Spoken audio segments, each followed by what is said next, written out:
Hi, welcome to United We Stand sessions. I'm Christina Tobin with Free and Equal Elections, and this is our weekly stream of consciousness gathering. And we've had quite a lineup of speakers this last month or two. Today we have who I call a friend, somebody I've done a lot of projects with on the ground and learned a lot about the Constitution with as well. Sheriff Mack, Richard Mack, please welcome to United We Stand sessions. Always good to be with you, Christina, and thanks so much for having me. And I hope that we can make a difference today for America and for the people who have been oppressed by our government and sometimes by each other. We will, because love will win, right, Richard? That's a quote from Martin Luther King. He said that hate cannot drive out hate, only love can drive out hate. And that is very true, Richard. For those who don't know who you are, can you let them know your background and why you're here today, what you've done, and who you are? Yeah, well, I'm a retired sheriff and peace officer. I spent 20 years in law enforcement. I actually tried to get in the FBI to follow my father's footsteps. He was an FBI agent for about 30 years, and that didn't work out. And so while I was working my way through college, I got a part-time job at the Provo Police Department. And then I hired on full-time in 1979. That sounds like a long time ago, doesn't it? That happened. That was like -2. Sorry. Yeah. Well, a long time, but not really, right? I already know I'm old enough to be your grandfather, so let's keep age out of this. But I've had a long and amazing career. I did everything in law enforcement imaginable, except I never served on a SWAT team. But we trained with SWAT because I was on the hostage negotiation team, and so we did cross training with SWAT. So I've done all the training with SWAT, maybe not all of it, but some of it. And we had to know what each other is doing, and we had to know what the left hand was doing so that we were prepared for any eventuality. But I was a school resource officer. I was an undercover narcotics officer. As a matter of fact, if anybody wants to look at my undercover photo with my big afro and beard, that's just Google Sheriff Mack photo or Sheriff Mack undercover photo. It's on the internet. You'll find it. It's an amazing photo. It's so totally out of character for me. I never used drugs in my life growing up, and then I had to act like I was the biggest druggie when I was undercover because I was trying to infiltrate the local drug trafficking market. And so I hung out in bars a lot, and it was a life-changing experience. I'll never forget it. My wife and I hated it every second. It lasted almost a year, and I couldn't be seen with my kids. We had 3 little kids at the time. Could not be seen in public with my children or my wife. Could not go to church with my family at all. And it was just absolutely the most mind-blowing experience to actually live inside the drug culture in America. And it was quite successful operation. And so after that, my career started shooting up. I started climbing the ladder very quickly. I made patrol sergeant and front desk sergeant. And then I was a detective. And I finished as a detective there in 1988. I decided to move home to Arizona and run for Graham County Sheriff. And I was elected. Very unlikely election because I hadn't even lived there for 12 years. I had never worked in law enforcement in Arizona, let alone my own community. But I had good name recognition. I was an all-star athlete at the local high school and then at Eastern Arizona College, where I graduated with an AA degree in 1975. And that year I also married my bride, and we're still married after 45 years. And the secret to our successful marriage is patience. My wife is extremely patient. So while I was sheriff in Arizona, and let me go back a little bit. You already know that I was a student of the Constitution for a huge part of my career. And I started studying the oath of office, the Constitution, and I asked myself a question, and I'm still asking this question today. Why is it that every peace officer and sheriff and public official in this country is required by law to swear an oath of allegiance to the United States Constitution? Why do we take that oath? Because nobody keeps it. It's very rare that you'll find anybody in law enforcement or government that actually pays any attention to the Constitution. And my bottom line thesis is this: liberty is still the solution to whatever's going on bad in our country. And I don't care if it's the coronavirus, I don't care if it's race relations, I don't care if it's police brutality, whatever the problem is, taxation, oppression, chaos, whatever the problem is in our society today, liberty and the Constitution are still the answers and the solutions. And I'm a very peaceful man. I want to brag about this. In 20 years of law enforcement, I never beat up another human being. Christina, I never even slugged or slapped or struck in any way another human being. And I was always highest in arrests. It wasn't like I was trying to hide from it or anything. I didn't. But being 6'3" and 220 pounds, I think may have had some factor in it. But I never believed it was necessary. And I have maintained that if any peace officer is caught committing an act of violence or police brutality towards another human, that if there's another cop watching, he gets charged with the same exact thing. That's why I'm really glad in the George Floyd murder that the other officers were charged who stood by and watched. Some of them even participated, albeit briefly. They did participate in putting a knee in his back or being on top of him. I have maintained for the last 30 years that we need to follow the Constitution. We need to get back to the Constitution. And if we swear an oath to the Constitution, it is impossible for any peace officer to keep that oath if they've never studied the Constitution, if they don't know what it means. And I will say this, a quote directly from the Declaration of Independence, one of my favorite quotes in any of our foundational documents. It says that to secure these rights, governments are instituted among men, end quote. So the whole purpose of government, the whole purpose for having a sheriff, a president, a state legislature, mayors, governors, whatever, all government is bound within that principle that we must protect the God-given rights or the natural rights, what nature blesses us with when we're born. These are our natural rights that we have promised, all of us in government have promised to uphold and defend, protect and preserve. And I believe if we would focus on that job and understand that we are the guards of the republic, we are the protectors of the Constitution, we are the defenders of the people. And if we really understood that that was our job, instead of kicking in doors and beating up all the potheads and getting rid of let's get rid of the drug problem. And I think if we're really talking about police reform in this country, we have got to address what we do to people in regards to the war on drugs. It has been a huge failure. We have done nothing except create a huge police state across the country, and we have got rid of nothing. And I really hate drug abuse more than anybody you've ever seen, but I hate the drug war even more. And to quote President Trump, the cure is worse than the disease. And I really fear that when we have a police force in this country that is hell-bent on finding out what I have in my pocket, my glove compartment, or my chest of drawers at home. But this bothers me probably the most of all of it, that the police in this country believe it is their job, it is their duty to protect me from my own stupidity or from my own appetites or from my own addictions. That is not their job. And I don't want them believing that, and I don't want them thinking that.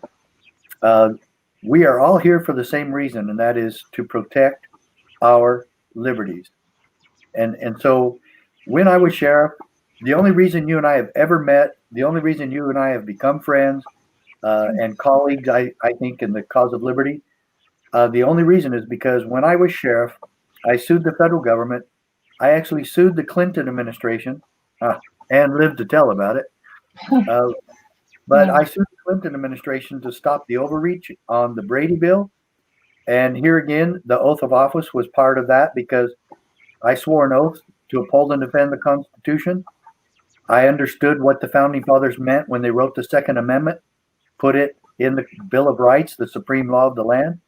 And so I wasn't going to go along with it because it was gun control. Secondly, and maybe even more importantly, the federal government, especially the president and Congress, have no jurisdictional authority to command me or any other sheriff or any other state employee. I don't work for the federal government. They're not our boss. They cannot tell me what to do, but they literally forced us and threatened us with arrest.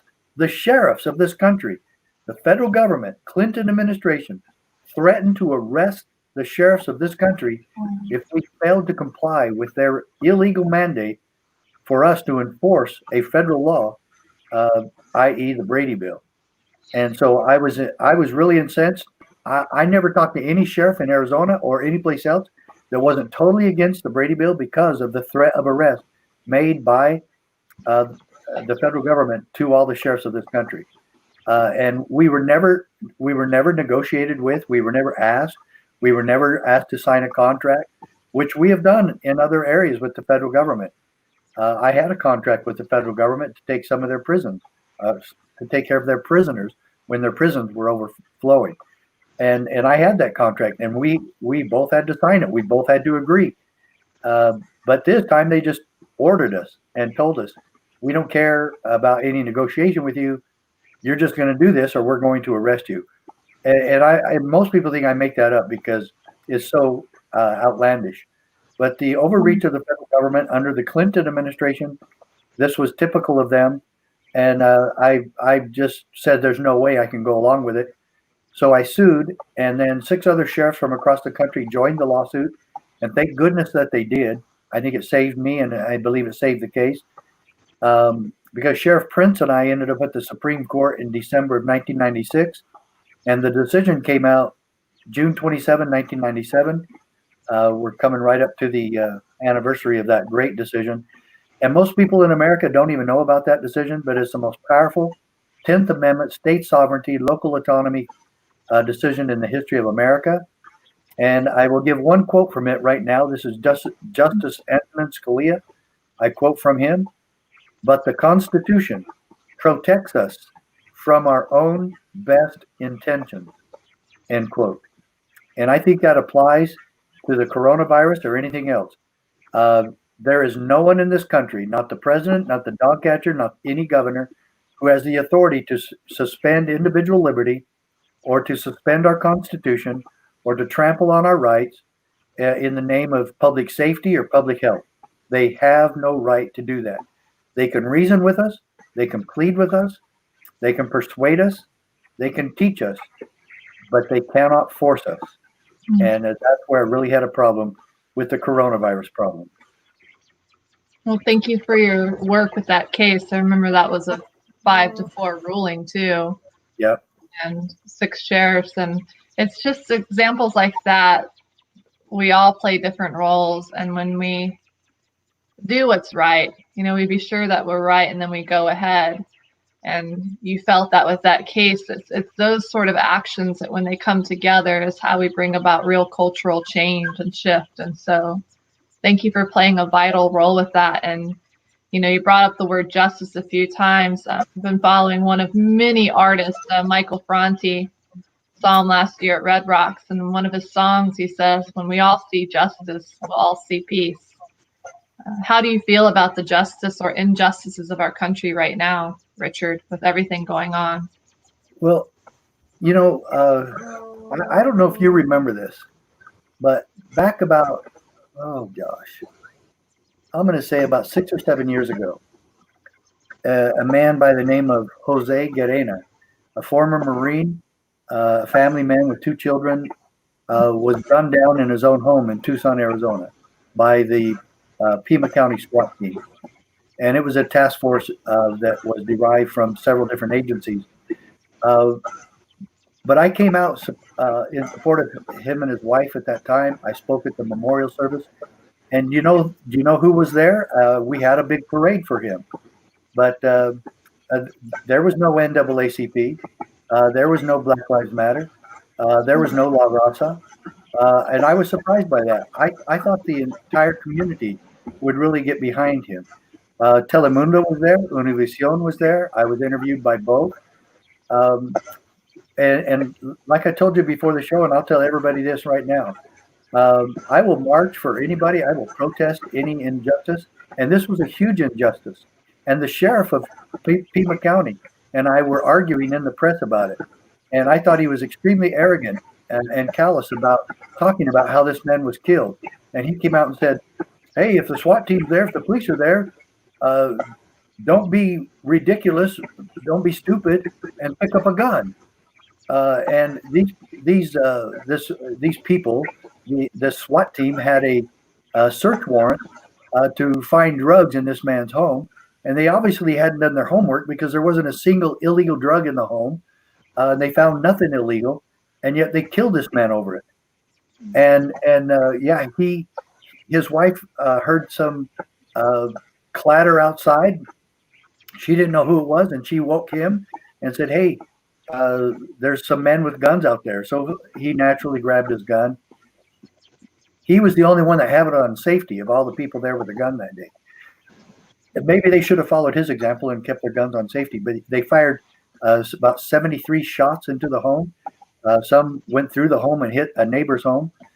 And it seemed really just unprofessional, uncalled for, completely unjust. And this man's life was taken. And I told Sheriff Dupnick at the time through the media, because like I said, he and I were fighting that his agency was going to end up spending about $4 or $5 million on this. And sure enough, it was about $4 million that Vanessa Gatina got from the Pima County. And I don't like the money exchange there, because what they did is they killed a man that didn't need to be killed at all. And I'm wondering why there wasn't more of an outrage about that situation. But we've been marching against this sort of thing way before BLM was created. We're against all injustice. And let me go to, I think, even an injustice that keeps getting ignored and swept under the rug. And that is, for how many years has the IRS been committing injustices and huge injustices and putting innocent people in prison in this country almost on a daily basis? And their whole existence is one of tyrants and unconstitutionality. Going after people with random audits, with no probable cause and no reasonable suspicion. They just randomly audit Americans. That's illegal. That's unconstitutional. That is unjust. I am allowed, and you are required by law. Anybody in government, and that includes the IRS, you are required to make sure that I have due process of law. And the IRS ignores that all the time, and they put people out of their homes, and they take people's homes away from them, and they literally kick people to the streets, and for the most mundane reasons. And they destroy the lives of all Americans, regardless of race. They don't care who you are. They'll go after you if you're black, brown, or Asian, or white, or anything in between. And yet, how many times have we had hearings in this country before Congress and before the president about the abuses of the IRS? And how many people sit right now who are innocent in prison because of the IRS? How many people are homeless right now because of what the IRS has done to good people, good American people? And it's never happened to me, but I'm outraged at the people they've done it to. They tried to do it to my father 2 years after he retired, and they went after him totally big time. And the one person in history who I still wonder why no one has made a bigger issue out of this, and that was heavyweight champion Joe Louis back in the 40s. He actually joined the military, and he did 2 prize fights while he was thus employed by the military. And he gave both of the winnings of those prize fights to the federal government to support the war effort. Here he gives tens of thousands of dollars, hundreds of thousands of dollars to the federal government. And you know what the federal government turned around and did? They audited him for that money because he just signed the check over. And because the money was still in his name, they went after him for the interest, the fees, the fines, and they completely ruined this man. They took all the trust funds for his children's college funds. They took, when his mother died, they took the money that he got from her as inheritance. And when he died, he was so poor and ruined that Schmeling, the German that he beat in a prize fight at the beginning of his career, Schmeling ended up paying for Joe Louis's funeral. And we have this kind of injustice going on where we ruin lives, we destroy people's careers and livelihoods and their families, and yet nothing is done about this. And the CSPOA actually has a leg on that, another leg of our organization that's called the freedomcoalition.com. And we've listed a lot of people there that have been abused by government. And right now, we're really trying hard to get former Congressman Steve Stockman out of prison because he had a fraudulent campaign donation. And so there's so many other injustices. And I really oppose anybody that says, well, Black Lives Matter, because I believe all lives matter. I do. I totally believe that. And I know that some people have been abused who are Black by government. No question about it. But I also know some Hispanics that have been.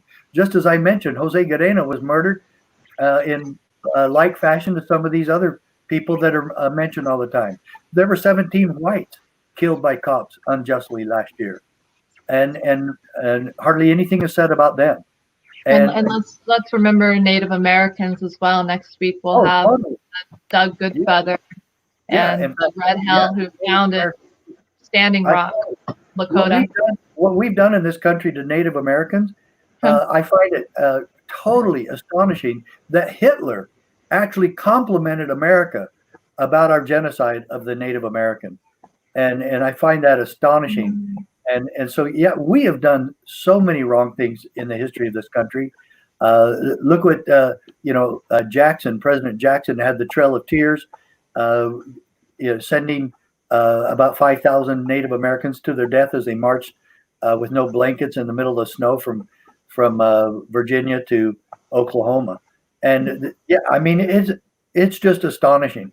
But we have got to correct all of the injustices. And we have got to get the federal government back in its proper sphere of authority. And the states have failed at that.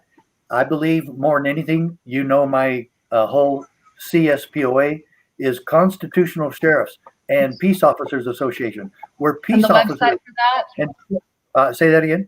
What is your website for people watching this now and in the future? CSPOA.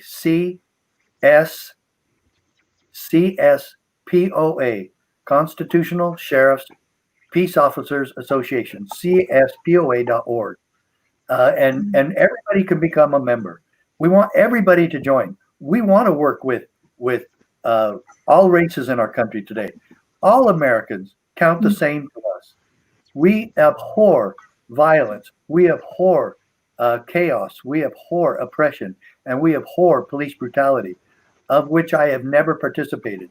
And there's videos of me way back 30 years ago when I was sheriff handling the Earth First protesters in my county, where they said it was the Red River Rendezvous, which was the #1 environmental concern in the world. And these protesters from all over the world came to my county. They didn't live in my county, but I still protected. I didn't like them. I didn't agree with them. And I didn't like that they were in my county, but they were treated with respect. And there were several other police agencies that I had to put back away from them to keep these protesters from getting hurt.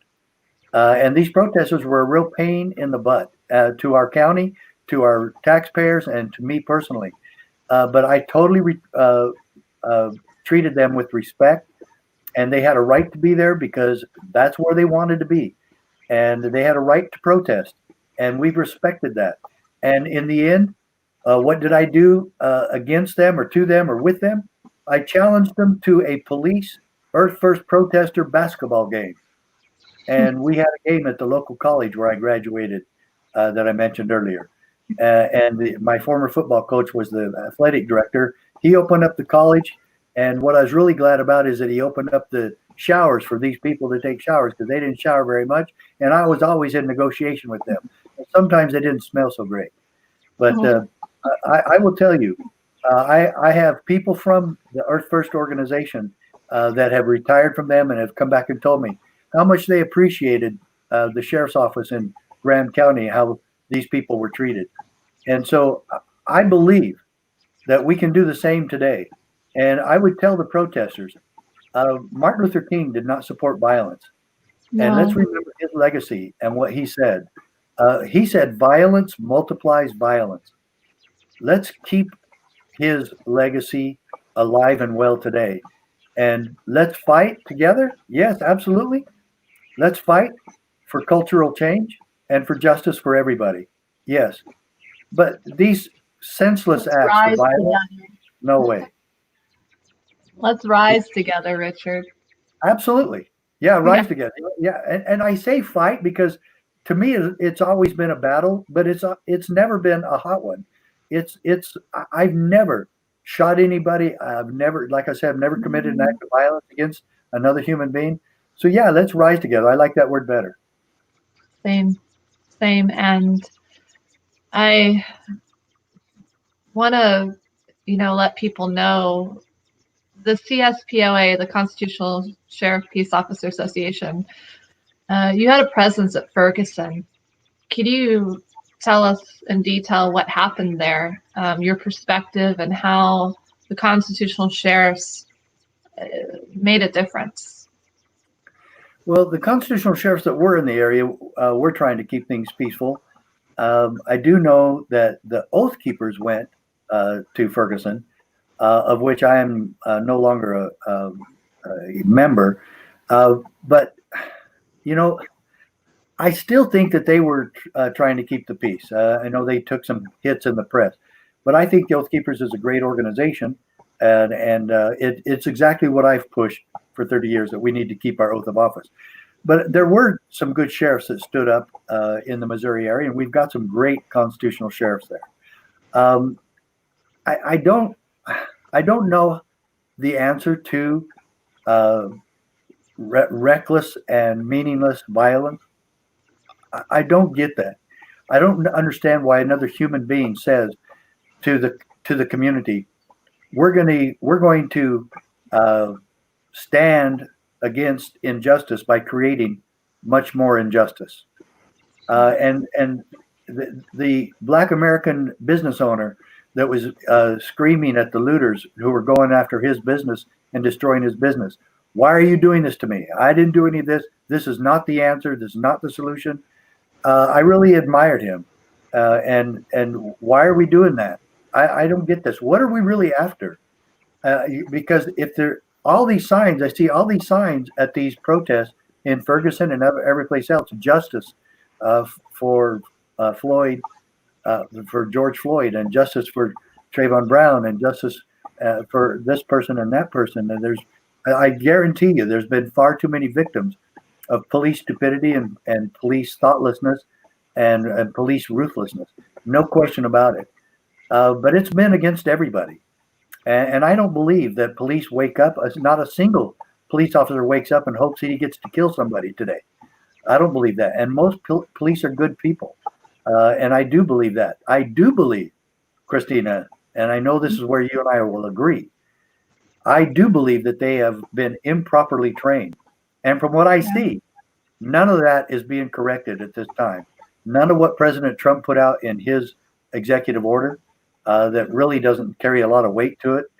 And I don't want the police to be mandated from Washington, D.C. That is a local issue, and I am not for grants from Washington, D.C. If you do things our way, we'll pay you money. I've never agreed with that. Even when I was sheriff, I disagreed with those grants, and I refused to take them. We need to fund our own police agencies, and we need to keep the sheriffs and local police independent of Washington, D.C. But we also need to train them properly. And I'm still astonished, and I'll go back to this. I'm still astonished that we all take an oath of office that we never train about. And we never train cops as to what their job really is in protecting the freedoms and liberties of the citizens that we work for. If we add that to the training, we don't need to take away hardly any of the other training except maybe some of the stuff about protecting yourself and making sure you go home at night. Most police academies focus way too much on that. Make sure you go home at night. You know what? There's a lot worse things than me not going home at night. And I could never live with killing an innocent person. And I remember, Christina, when I was first a rookie cop, that some of our don't shoot training, where you're actually looking at a film and you're supposed to actually fire your gun into that screen. And it has different bullets, obviously, but you actually are in live situations.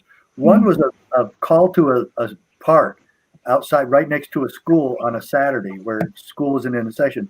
But they said that there was a young boy with a white T-shirt and Levi's, dark hair, that had a gun. And so I'm at that park now, and I see this young boy with a dark hair and white shirt and Levi's walking towards me, and he has his hand behind his back. He has his hand behind his back, and I'm yelling at him. I'm pointing my gun at him. I'm yelling at him, freeze, freeze, this is the police. Stop where you are, stop, lie down. And he never does. He keeps coming right up at you. Do you know, Christina? I never pulled the trigger on that kid.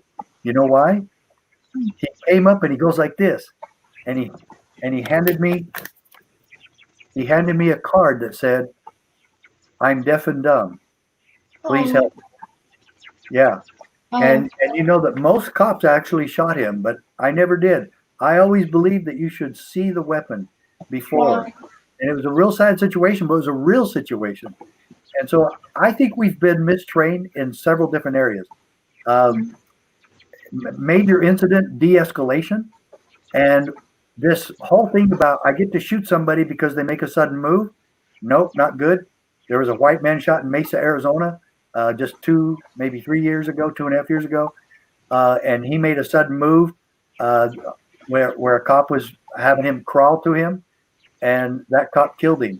And that guy no more could have had a gun on him than fly to the moon. And so I'm obviously, we have got to get back to the basics, and we've got to retrain our police in this country. And far too often, they are not trained properly. And I guarantee you, none of the police academies train officers in this country why we take an oath to the U.S. Constitution and what my responsibility is in the fulfillment of that oath. Liberty and freedom and justice are not taught in this country.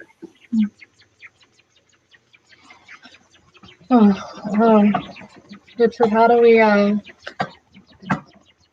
fix this? How do we get these cops trained? I hope one day whether it's a blockchain ledger, through a movement idea app and so on a decentralized platform, we could have constitutional sheriffs like yourself have online course training programs and really detailed to offer to these cops in the future. But how do we get to this stage? What do we do to? I'm working on that. I promise you, I'm working on that, and I'll get it for you.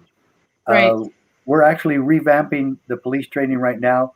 My vice president, Rick Dalton, he's a retired peace officer as well, and he and I both feel the exact same way about this. Is that we cannot bypass the basics with our public servants, especially our protectors and our peacekeepers, known as the peace officers of this country. We cannot bypass the basics and the principles of American idealism and then expect our cops to get it and to understand their role, the proper role of law enforcement and the proper role of government.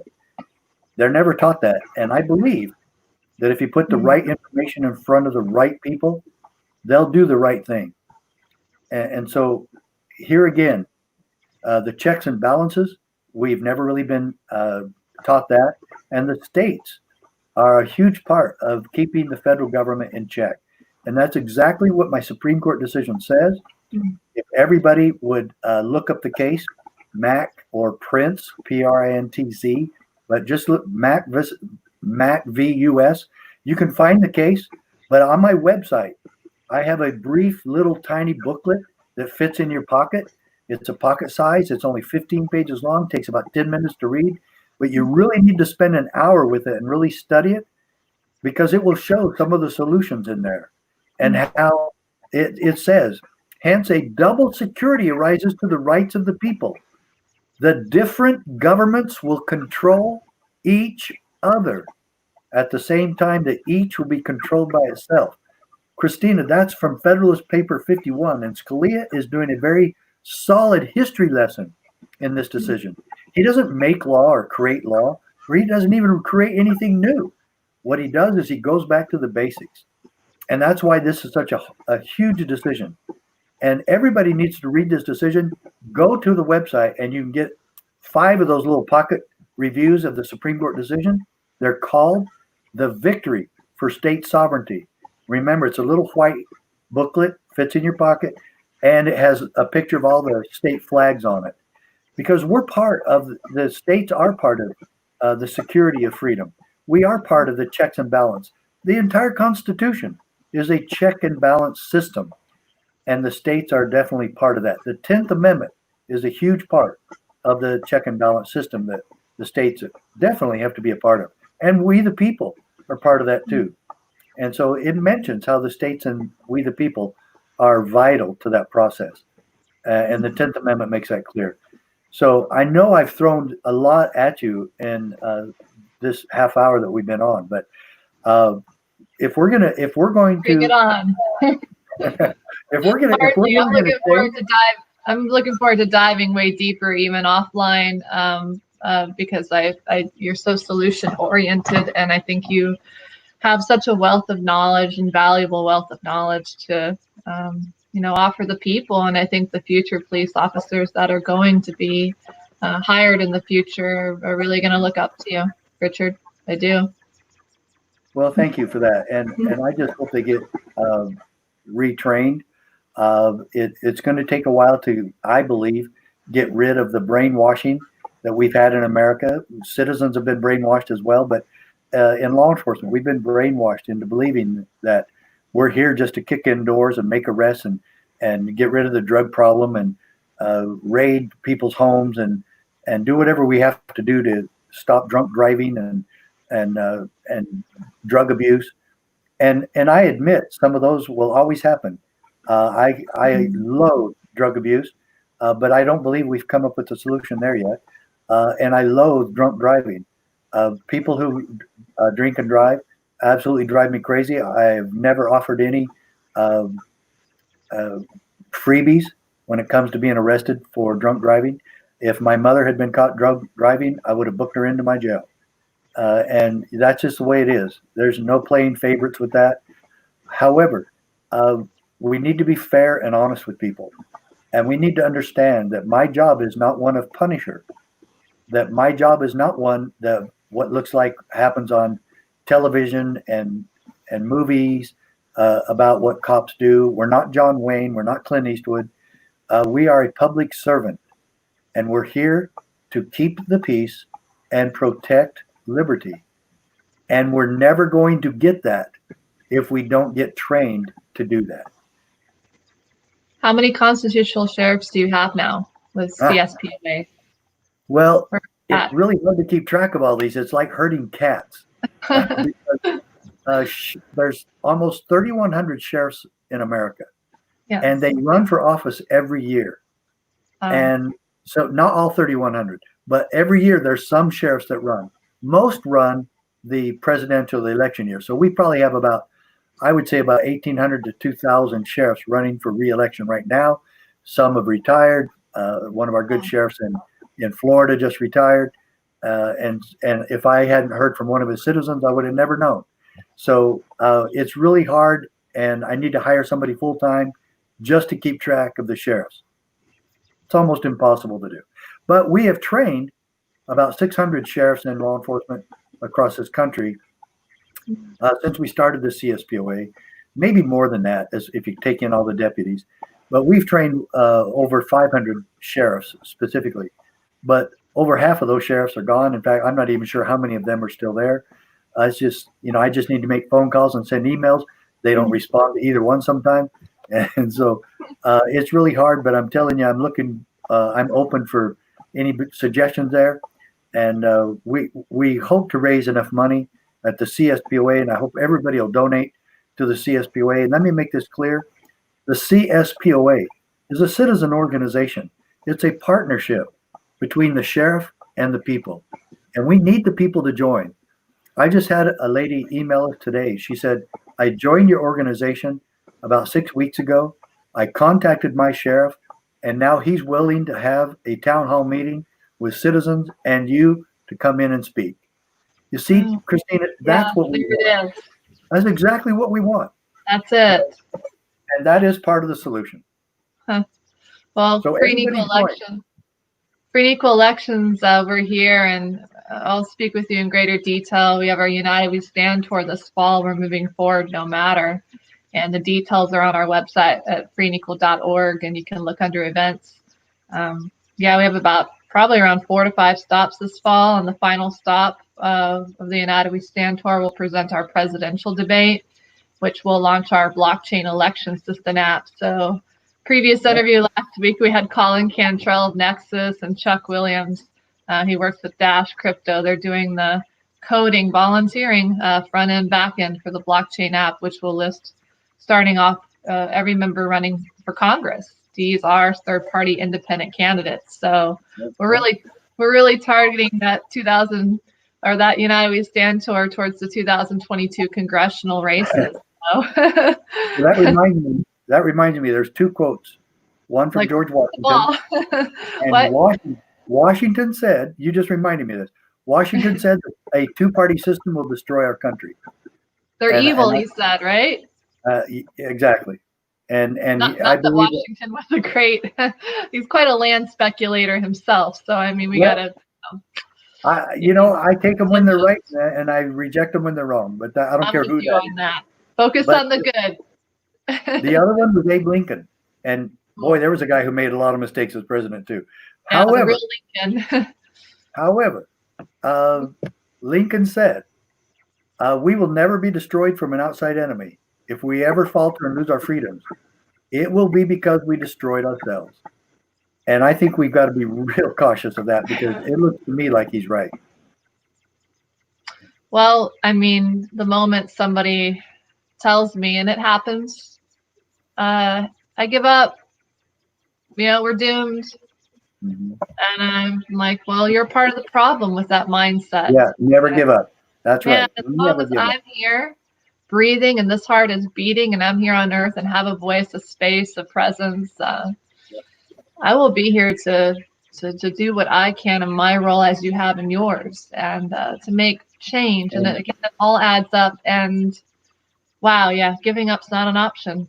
It's just not. I appreciate you saying that. I totally agree with you. Yeah, I'm not going to be a product. I'm not going to fall into the brainwashing of the system, of all this darkness and Hollywood and mainstream media, and the brainwashing of the music industry as well, which is a big reason why we have United We Stand, and bringing together conscious musicians and thought leaders and individuals that lead organizations and beautiful causes like yourselves. And I foresee our platform, the goal is to really help elevate and bring those people and more support towards what you do with CSPOA, and to help elevate that. So definitely welcome you to be a part of it one way or the other this fall. So I'll give you more details later. We're getting close. I'd love to be there. Great. Well, we're getting a little bit towards the end. We've got about 20 more minutes left, and 20. Well, man, what am I going to do? Sing and dance? No, there's lots more. There's lots more.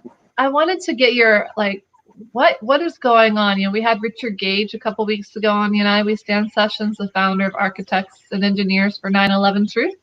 He has brought together, you know, over 5,000 architects, engineers, and we were talking about how when 9/11 happened, the creation of the National Defense Authorization Act came about, and the Patriot Act. Yeah, and then we have coronavirus. We haven't spoken about much with this. House Bill 6666 contact tracing coming about. What's going on, Richard? What's happening? 9/11, coronavirus, Congress. Shame on you, Congress. Oh my God. Yeah, I don't think that I have ever been more disappointed in a Congress than I am today. I don't see any truth or right coming from Congress. I think that they have an approval rating of about 8.5%. I think what they have done the last. Yeah, was that high? Yeah. I mean, that's higher than, I can't believe it's 8.5%.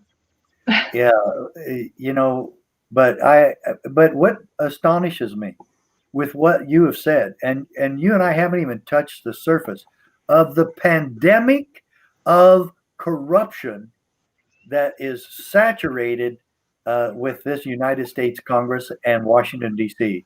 You know, I've always maintained that if God doesn't strike down Washington, D.C., he owes Sodom and Gomorrah an apology.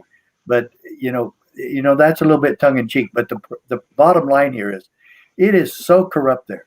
Let's be real. What I assailed earlier in our talk today, the IRS, those people have continuously allowed this type of abuse and injustice to occur. And in fact, they support it. And both parties, Republicans and Democrats, have created the horrendous, ridiculous, horrific debt that we have in this country. And they continuously act like it's not a problem because they continue to spend like drunken sailors and they don't care. And why is it that we need an IRS to go after us if they can spend all the money that we don't even have? If adding to the debt is no problem, then why on earth is it that we have to go to jail because we don't pay our taxes? For heaven's sakes. And you know what? I've made a mistake here. You better do a commercial real quick because I need 20 seconds to go get my power cord to my computer. Go for it. It's okay. All. Hey. You give another review of something else. I'll be right back. The people will understand. I heard that sound. I've done that a few times. But so I was going to tell Richard Mack. I guess when he comes back, I will. We'll wait a moment, everyone.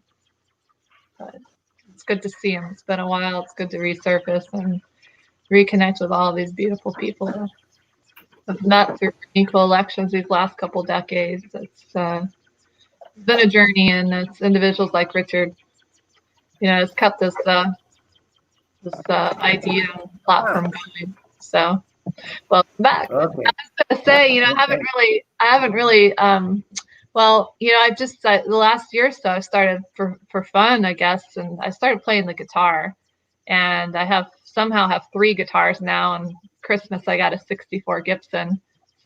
So beautiful. Well, maybe you could play the guitar while I sing one of my favorite Spanish songs. And maybe one day. I love singing in Spanish better than I do in English.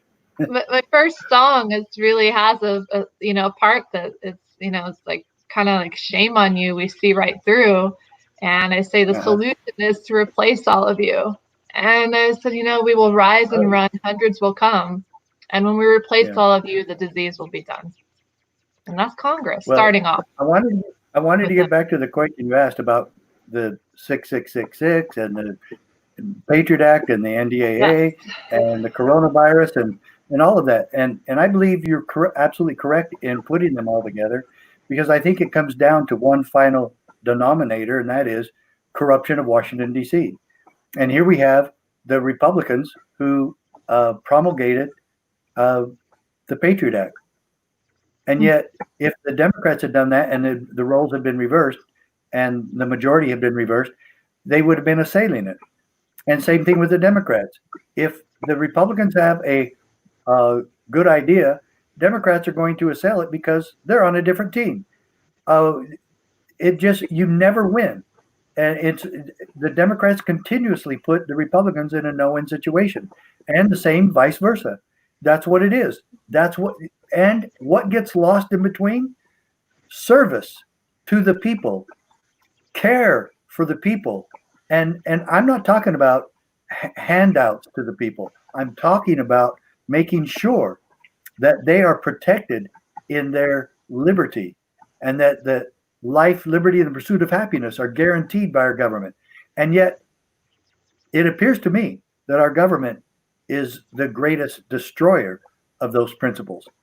And so here, again, all of this, I cannot believe that any peace officer, such as happened to, as I mentioned earlier, Rodney Howard Brown, the minister who merely conducted church service in a Florida church, and he was arrested, literally taken to jail, and the sheriff arrested him.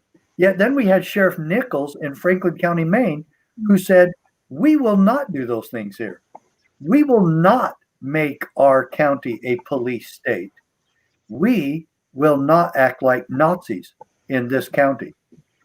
As long as I'm sheriff, we will uphold and defend the Constitution and protect the innate rights of the people in our county.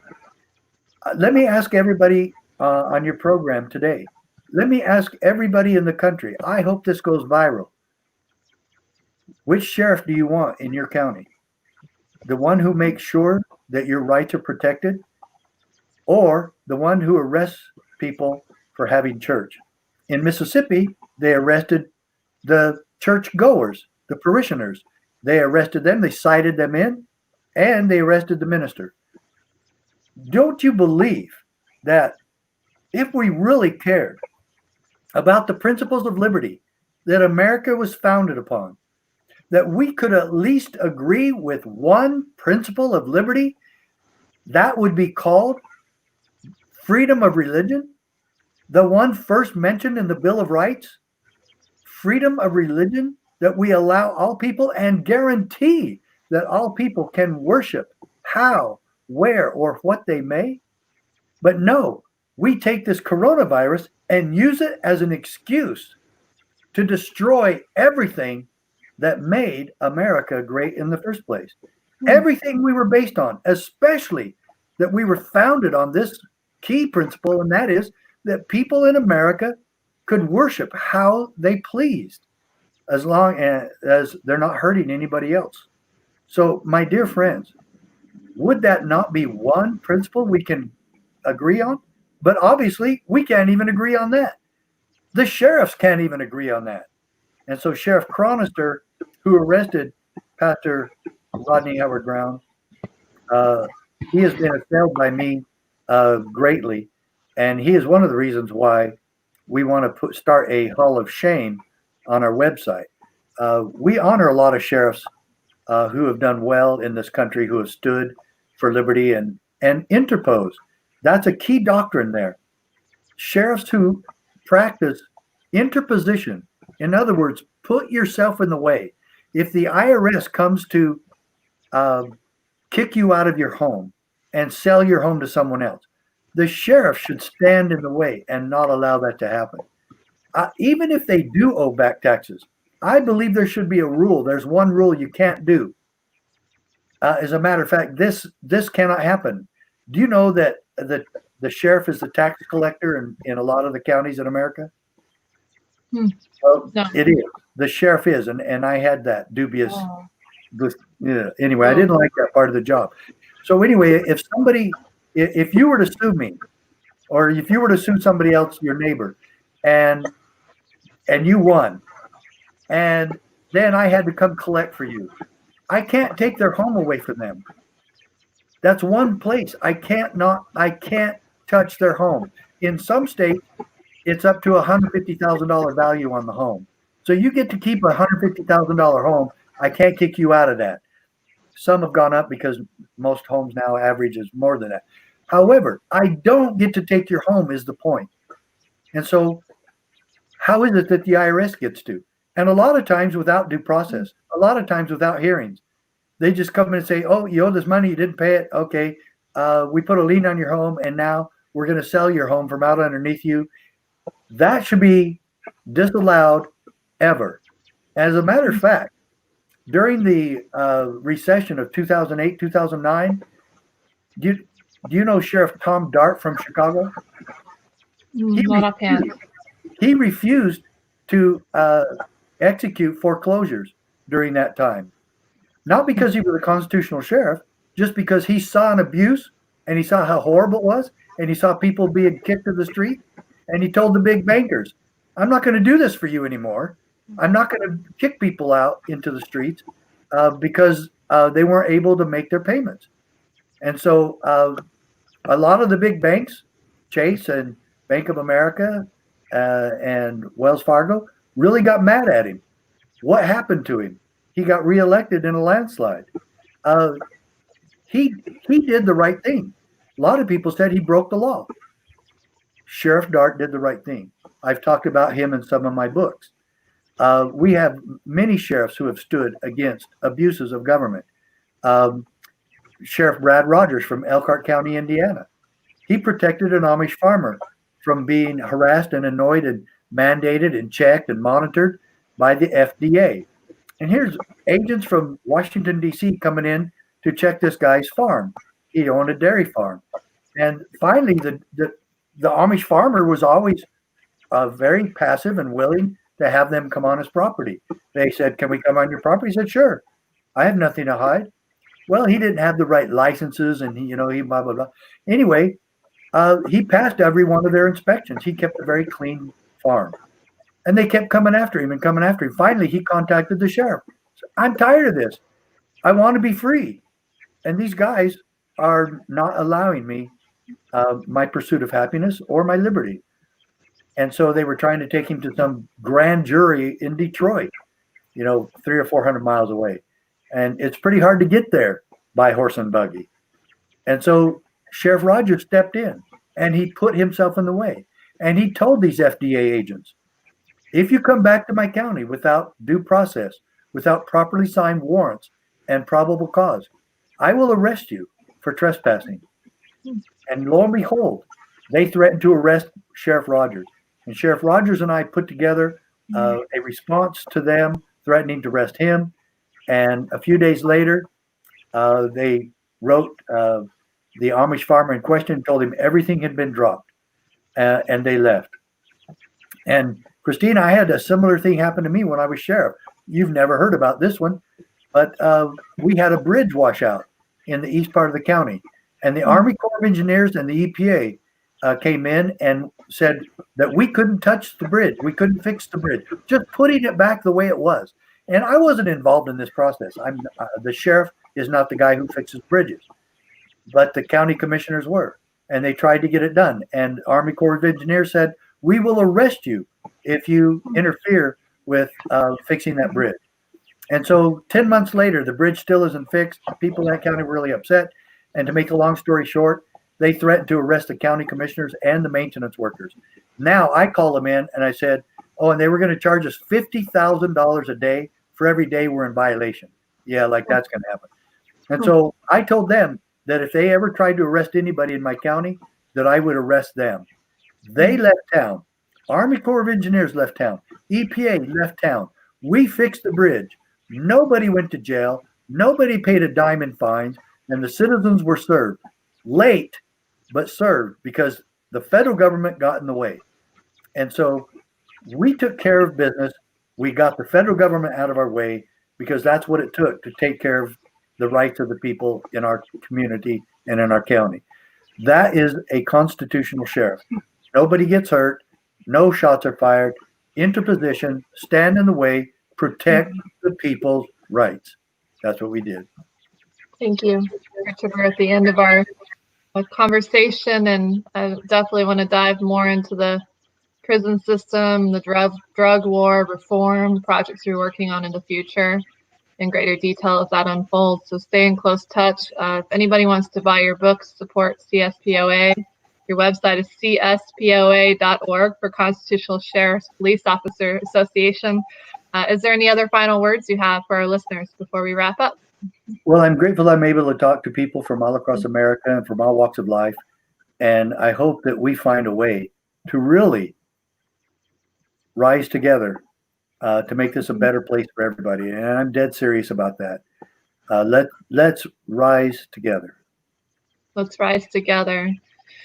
Thank you so much, Richard. Have a beautiful evening. United We Stand sessions. Thanks to the whole Free and Equal team out there. You know who you are, and so many more for supporting and making this platform a reality and this cause for our people, for we the people.